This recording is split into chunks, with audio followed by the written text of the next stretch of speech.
পাংশা সাইডেও রাজবাড়ি সাইডেও চলে গেছিলাম। তাই কি কাজে? গেছিলাম একটা মাদ্রাসায়। কি কাজে? ও একটা বাইক নিয়ে থাকে দেখা করতে।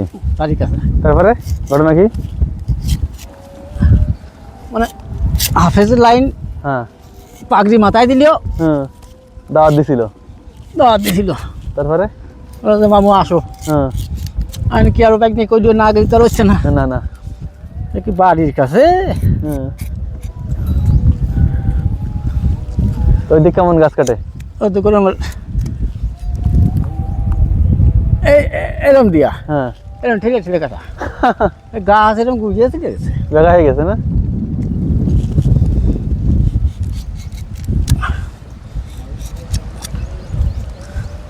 আর আমাকে এদিকে যে গাছ এরকম কাটছে তাই কয় যে গাছ জনি মরে না। আর ওই এলাকায় হলেই তো দেখলি সব স্টক করবেন তাই না ভাই?